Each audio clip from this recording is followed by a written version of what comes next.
Hello and welcome to the 2014 Santa Clarita City Council Candidates Forum. My name is Moazzum Chowdhury, 40 years as a pharmacist and over 20 years living in this city.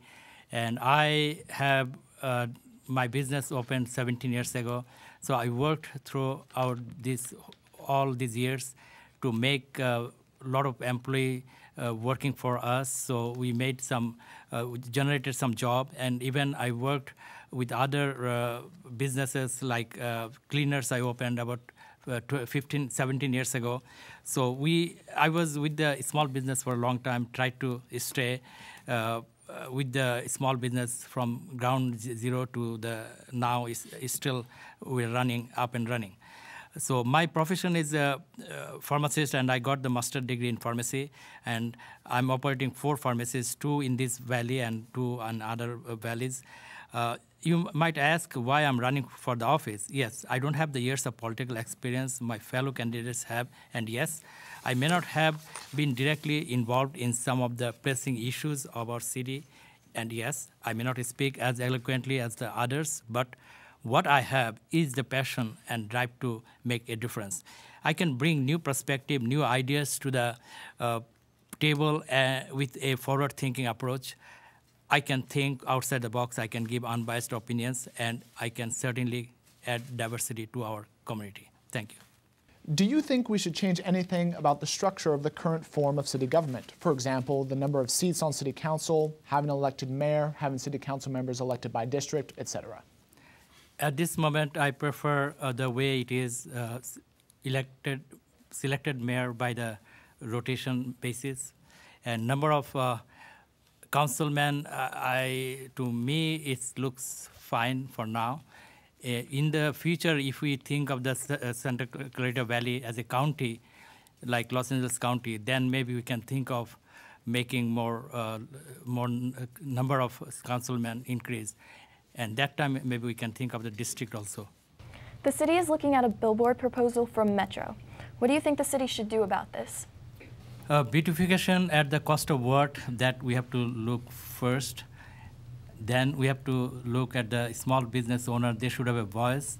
And if not, then the whole population should have election on that issue. And the green look of the city should not be avoided. And green look, if disrupted by the electronic billboard, then I am saying no.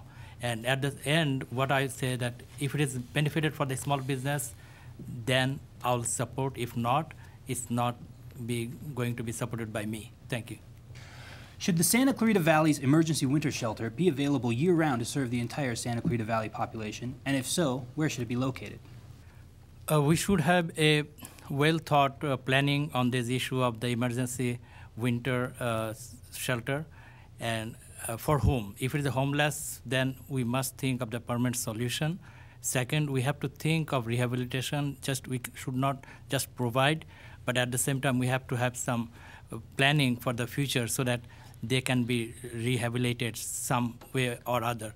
And homeless people, we have to recognize in which part of the city are there. But at this moment, I can think of near the metro link. And whatever we do, we have to have a well-planned planning on this issue. Thank you. What do you think is the proper role of a city council member in terms of managing staff? City council is a public office, so what I say always, the new leader, new voice, breaking barriers and building the future.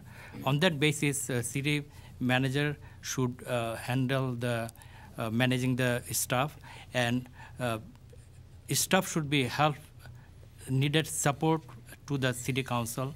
So city council members should focus on the improvement of the city, not managing the staff. Thank you. The city of Santa Clarita has successfully had well over 20 annexations.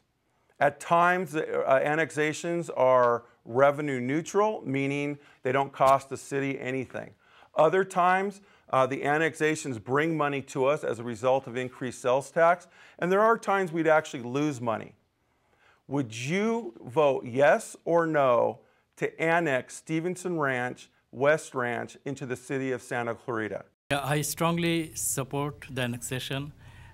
For my personal benefit in this election, I would get hundreds of votes because a lot of family members, friends live there. But my another issue that we are utilizing the Stevenson's area, all the businesses, and we are not getting taxes, it going to the outside. So it's our benefit to have annexed so we can get the benefit of the tax for the city. At the same time, they are utilizing our roads and everything to come to our city, but they're living outside the city. So we'll be equally benefited if they could be annexed to our city. Thank you.